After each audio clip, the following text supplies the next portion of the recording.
Hello and welcome to another Beard Clubber video. In this video I'm going to take a 3D printed model. I actually backed a Kickstarter for this just to get the model because it's so awesome, and paint it and put it on a diorama.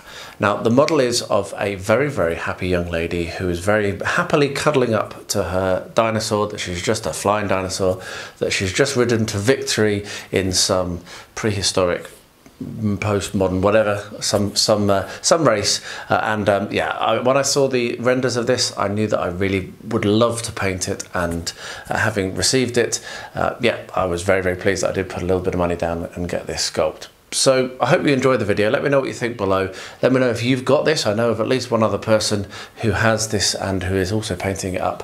Hasn't quite finished yet, I don't think. Last update I saw was basing.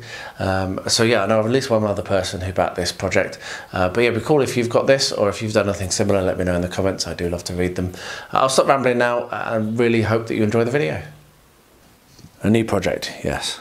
This is the Dino Rider. I printed this out using Lychee as a slicer.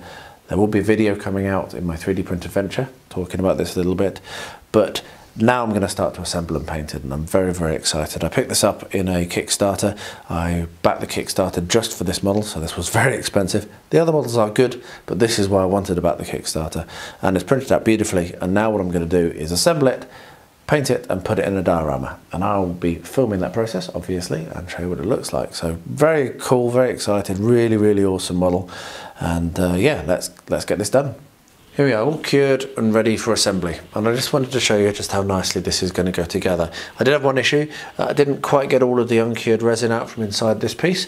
It's got a drain hole, as you can see in the key, and when it was in the mercury it dripped out and actually did spill a bit, and that meant that it wasn't quite fitting in as cleanly as it should.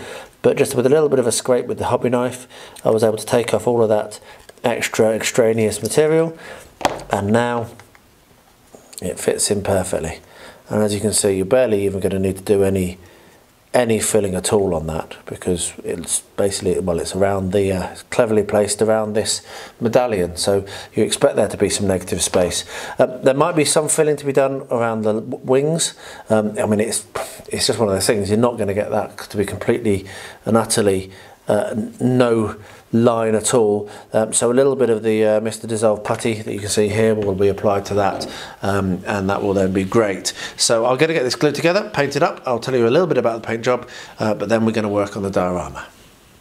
I have finished painting up the Dino Rider. I'm really pleased with how that came out. I had some really good advice from good friend Ryan about making the actual dinosaur much bolder with more colours, and I think that was really good. It's really helped. And now I'm coming to the basing, and I didn't want to do something boring or normal. Obviously would have been easier. So what I've done is I've gone out to a local hardware shop and I've bought a diorama. As you can see, it's a diorama chopping board.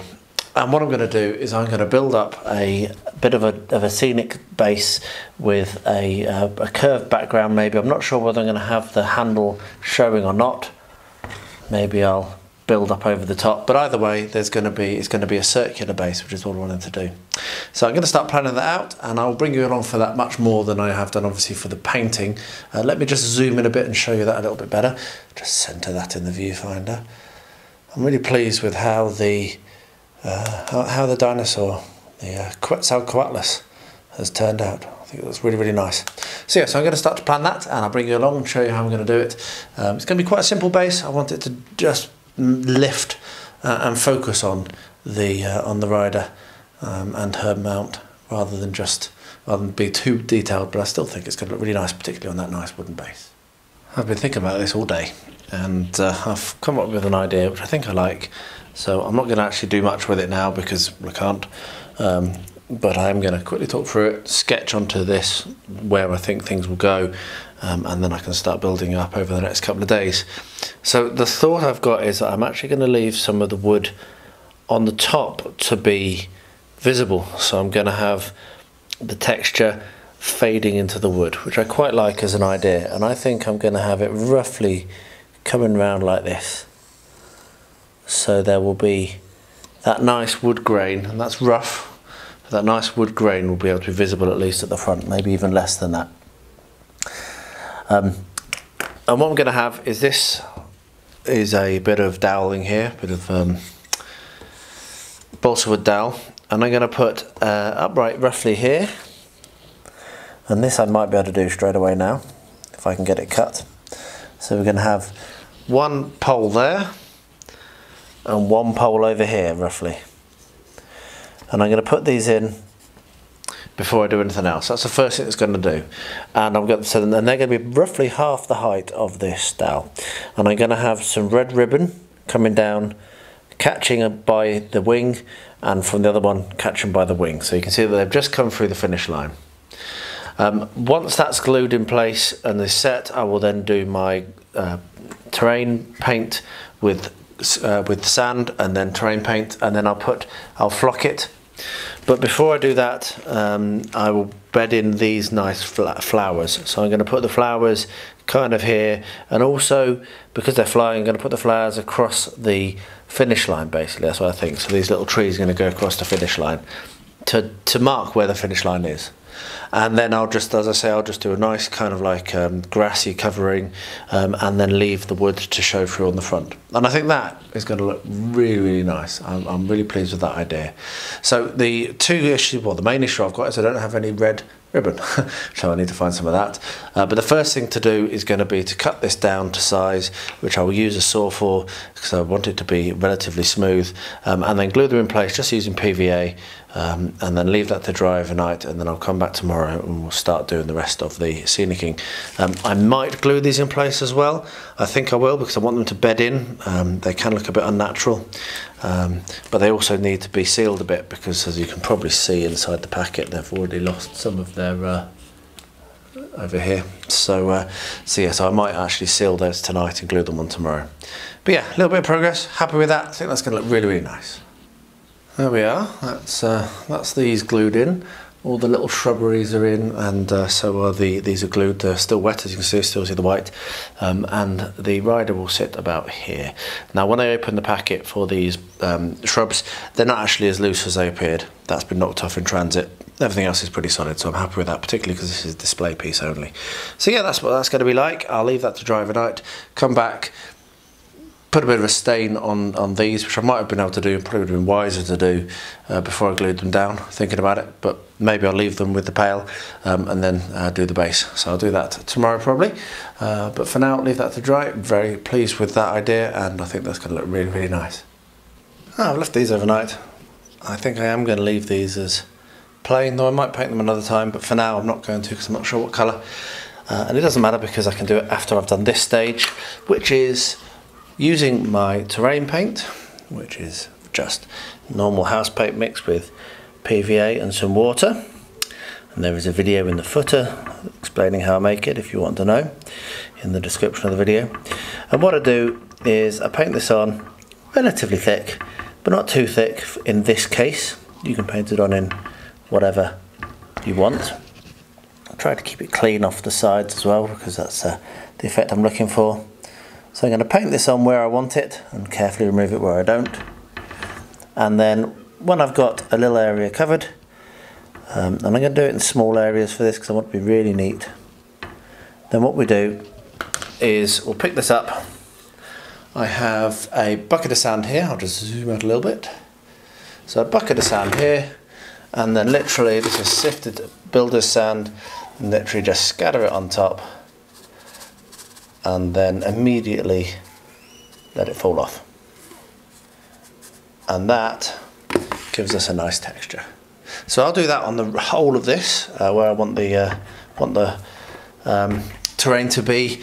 Let that dry, and then what I do is I put another coat of exactly the same paint on top.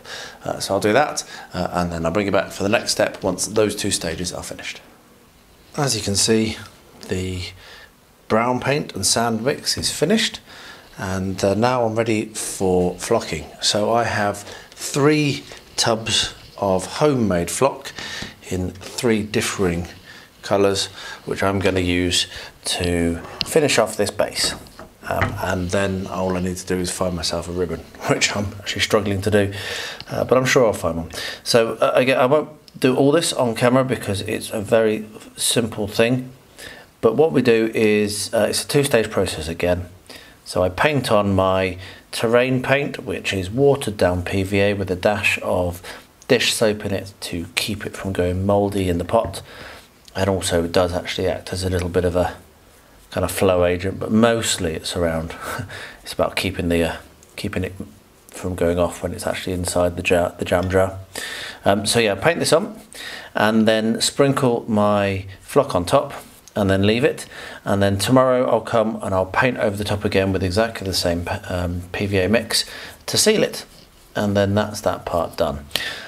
So yeah, it's a nice simple process. If you seal it well, then you never get any flaking of flocking. So anyway, there we are. So quickly show you how I do it. I just take a pinch and I scatter it.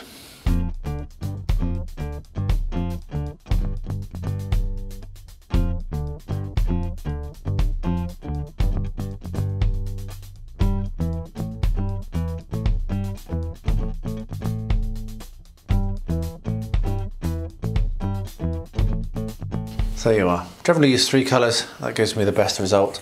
I'll finish the rest of this off, get it all sealed, and I'll bring you back when that's done. This is done all bar the bunting, which I'm hoping to get tomorrow. So what I'm going to do now is glue down the rider, and then the last step, as I say, will be getting the red ribbon. And what I think I'm actually going to do is wind it around each of these and then have it coming across. So I'll glue it from the bottom, wind it around, glue it at the top, and then have it coming down here and do the same on the other side as well. I think that will look really nice and be a little bit more interesting than just having it coming from the top, and add a little bit more interest to the scene. But anyway, so I'm gonna just use normal PVA glue to glue this down, and I'll just put a dollop on the bottom of each of the legs, each of the feet even, and that will dry clear, and then we'll have a problem. And what I want to do is when I have it so that the front foot and the rider are roughly parallel with that line there. That's how I want to arrange it, so that's perfect. So what I'll do now is leave that overnight to dry, and then hopefully we will have the ribbon tomorrow and I'll be able to complete it. If not, it'll be completed when I do have the ribbon. So I managed to source some red ribbon, and what I'm going to do is I'm going to wind it around the uprights and then down and across onto the wing, as I've said. And this will probably take a couple of steps because yeah, I'm probably going to want to attach it first here, let that set and go off. Once that's fully set, then I will wind it and stick it at each level, and then after a couple of winds, and then once it's fully secured around this upright, then I will look at dragging it across over to the wing. So there we are, we'll start doing that winding. What I'll do is I'll wind one side and attach it, and then show what it looks like, and then if I can work out a way of showing how I've done it, I'll do it on the other side. So yeah, but at least we've started. So that was actually quite fiddly, so I'm not going to attempt to film the other bit, but suffice to say I put some blobs of super glue as I was winding up, and then one at the top just where it's about to leave the wood, and then a little bit of super glue, though it is very, very delicate at this point here, and that's that. So what I'm going to do now is I'm going to do the other side, and then this is officially done. So here we have where this is going to live, at least temporarily, next to the Christmas snow globes, and over here we have the Durin's doorway with the Watcher. Which is one of my favourite things, and this is right up there with it, which is why it's put there. So yeah, it looks really good on top of that bookshelf, and Rosie's already seen it and has expressed delight at looking at it, so that is also very valuable to me.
Well, there you are. It really did turn out very nicely, and I really like it sat there just on the little bookshelf in our lounge where I see it every day when I walk past.